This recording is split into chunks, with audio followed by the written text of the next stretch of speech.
Hello everyone, I hope you are doing well. Once again welcome to my channel. फिर से मेरा channel पे सभी को स्वागत है। In this video I am going to talk about NSNIS, that is Netaji Subhas National Institute of Sports. Hope you must be knowing that this is a topic taken from ISC Class 12 Physical Education. The students, those who have taken physical education as a subject in ISC Class 12, these videos what I am making, that will be very helpful as per my belief. As I mentioned earlier that I am preparing a course material. I'm very sorry that I became a little delayed. So I'll be uploading that very soon so that you can access that so easily. So that will be helpful for your exam as it is coming soon. Anyway, let's move forward to the topic today. Uh, NSNIS, that is Netaji Subhash National Institute of sports. Basically इस video में हम लोग जानेंगे कि इसका objectives क्या है, इसका फंक्शंस क्या है। मतलब Netaji Subhash National Institute of जो स्पोर्ट्स है, इसका ऑब्जेक्टिव्स क्या होता है और इसका फंक्शंस क्या है। तो ये हम लोग का सिलेबस में जो क्वेश्चंस आता है, तो उसके हिसाब से हम ये मटेरियल बनाया है। तो चलिए देखते हैं। Before we start the objectives and functions, let us understand the brief understanding about this particular topic, that is NSNIS. क्या है? NSNIS was established on May 7, 1961 as the National Institute to usher in the systematic and scientific sports coaching in India. मतलब 1961 में 7 मई में ये institute establish हुआ है। And इसका मतलब था कि systematic and scientific sports coaching India को देना है। In January 1973 it was renamed as Netaji Subhash National Institute of Sports. मतलब 1973 में Netaji Subhash National Institute of Sports नाम रीनेम करके रखा है to honor Netaji Subhash Chandra Bose. Since First May 1987, NSNIS functions as the academic wing of Sports Authority of India. मतलब sports authority of India जो है हम लोगों का इंडिया में, तो उसका एक एकेडमिक विंग हिसाब से काम स्टार्ट किया है 1987 में। अच्छा, the institute is located as on a sprawling 268 एकड़ कैंपस। मतलब बहुत बड़ा कैंपस है। 260 एकड़ मतलब आपको सोच में आता है कितना होगा। At the former Motibagh palace, मतलब पहले जहाँ पे मोतीबाग पैलेस बोल के जहाँ जगह बोलते थे पातियाला में, पंजाब में, वहाँ पे ये एक्चुअली एस्टेब्लिश है। तो now directly coming to objectives. तो पहला क्या ऑब्जेक्टिव क्या है? Conduct short and long term academic courses in sports coaching, sports sciences and related fields. मतलब स्पोर्ट्स रिलेटेड जो कोचिंग होता है, वो उस कोचिंग का शॉर्ट टर्म और लॉन्ग टर्म एकेडमिक कोर्सेज यहाँ पे रनिंग होता है, जिसके द्वारा स्पोर्ट्स कोचिंग और स्पोर्ट्स साइंस और अदर रिलेटेड जो फील्ड्स है स्पोर्ट्स के हिसाब से, उसके ऊपर ट्रेनिंग दिया जाता है। अच्छा, raise the competence of coaches through regular training including refreshers course.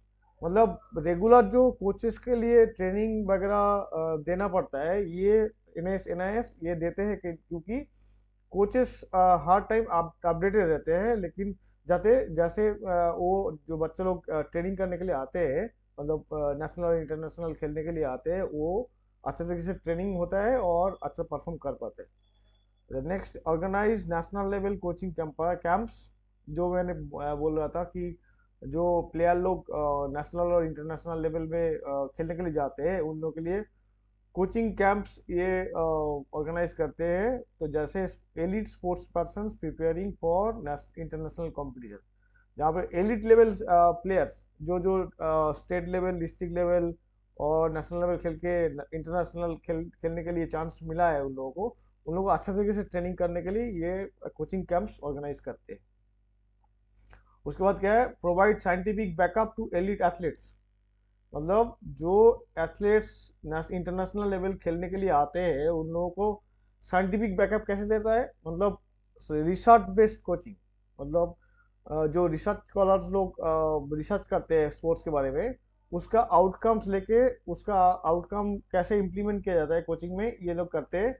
और ट्रेनिंग में भी, और medical, physical, physiological as well as psychological support भी देते हैं। मतलब साइकोलॉजिकल बैकअप भी आपको पता है कि फिजियोलॉजिकल सिस्टम जैसे रन करते हैं हम लोग बॉडी में, उसको कैसे अच्छे तरीके से डेवलप किया जाता है स्पोर्ट्स परफॉर्मेंस बढ़ाने के लिए।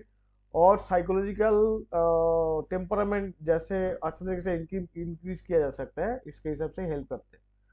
अच्छा, felicitate and implement sports promotion schemes of sports authority of India government. मतलब स्पोर्ट्स अथॉरिटी ऑफ इंडिया का जो जो डिफरेंट डिफरेंट स्कीम्स होता है स्पोर्ट्स के प्रमोशन के लिए, तो उसको इम्प्लीमेंट करने के लिए ये हेल्प करते हैं। ठीक है। उसके बाद organizes seminars, workshop, conferences on sports related subjects contributing to knowledge dissemination and capacity building in sports science and coaching. मतलब स्पोर्ट्स के बारे में इन लोग बहुत सारे सेमिनार्स, वर्कशॉप और कॉन्फ्रेंस ऑर्गेनाइज करते हैं, जैसे स्पोर्ट्स रिलेटेड सब्जेक्ट्स के ऊपर डिस्कस किया जाता है। उसका जो रिसर्च आउटपुट होता है उसको कैसे इम्प्लीमेंट किया जा सकता है, इसके ऊपर बहुत सारे चर्चा होता है। अच्छा, ना हम लोग आते हैं कि फंक्शंस। फंक्शंस क्या है? पहला फंक्शंस क्या है? Academic and coaching education. मतलब यहाँ पे एकेडमिकली ट्रेनिंग दिया जाता है, मतलब कोर्सेज चलते हैं। जैसे जो लोग कोचिंग प्रोफेशन में आना चाहते हैं, उन लोगों को एकेडमिक नॉलेज दिया जा सकता है, और उन लोगों को सर्टिफिकेट भी दे सकता है। और उसके हिसाब से फिजिकल कोचिंग कैसे अच्छे तरीके से दिया जा सकता है, उसको भी उसके हिसाब से काम करते हैं। तो यहाँ पे लिखा हुआ देख सकते हो, NISNS conducts diploma, certificate and postgraduate courses in sports coaching and sports sciences such as sports medicine, physiology, nutrition, psychology and performance analysis. These programs help train qualified coaches, sports scientists and support staff for national and state sports systems. मतलब हम लोगों का sports systems जो है, जैसे district level से फिर national international level तक, जैसे कोचिंग जो स्टैंडर्ड को अपग्रेड करने के लिए जैसा जितना सपोर्ट हो सकता है उसको दिया जा सकता है। आप ये अब लोग देख सकते हैं कि sports medicine, psychology, physiology, nutrition, ये जो जो एरिया है, इसको हिसाब से कोई कोच का नॉलेज हो जाएगा, तो इसका कोचिंग में इम्प्लीमेंटेशन होने से कोचिंग आगे बढ़ेगा ना। उसके बाद क्या है? Elite athlete training and national camps. The institute regularly organises national coaching camps for elite athletes. जैसे मैं ऑब्जेक्टिव में बोला था कि जैसे प्लेयर लोग Asian games, world championships, Olympics जैसे जैसे बहुत सारे इंटरनेशनल जो गेम्स होता है, उस वहाँ पे पार्टिसिपेट कर सकते हैं और वहाँ पे अच्छा परफॉर्म कर सकते हैं। उसके बाद क्या है? Sports science and medical supports. जैसे ऑब्जेक्ट्स में भी बोला था कि अच्छा तरीके से इसका physiotherapy, physiology, psychology, nutrition, biomechanics, बहुत सारे जो एरियाज है जो स्पोर्ट्स को डेवलपमेंट के लिए डायरेक्टली रिलेटेड है, तो उसके हिसाब से अच्छे तरीके से सपोर्ट दिया जा सकता है जो जो एक्सपर्ट्स है, एक्सपर्ट्स के द्वारा। These units offer injury prevention, rehabilitation, performance assessment, fitness evaluation and psychological counseling and athletes। तो इसके हिसाब से भी ये काम करते हैं। The talent identification and grassroots promotion. The institute plays an important role in identifying young sports talent across the country and grooming them through scientific coaching, through Sports Authority of India schemes such as Come and Play. It opens its facilities to youth and encourage mass participation in sports. So ये सब ज़रा बहुत सारे area में काम करते हैं NISNS। उसके बाद क्या है? Research, knowledge sharing and capacity building. जैसे मैंने बोला था, बहुत सारे सेमिनार, वर्कशॉप, कॉन्फ्रेंसेस ऑर्गेनाइज करते हैं जहाँ पे रिसर्च स्कॉलर्स लोग जो स्पोर्ट्स के हिसाब से रिसर्च करते हैं, उसका आउटपुट वहाँ पे देते हैं और डिस्कस करते हैं। उसके हिसाब से कोचिंग प्रैक्टिस में भी इसको इम्प्लीमेंट किया जा सकता है।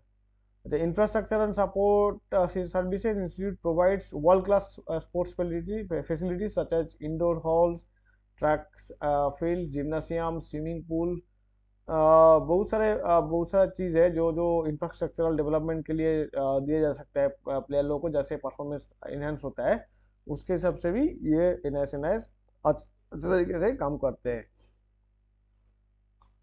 Thank you for so much for watching this entire video. So as I promised that I'll be uploading this course material very soon, so you will be able to access that, and that will be helpful for your exam.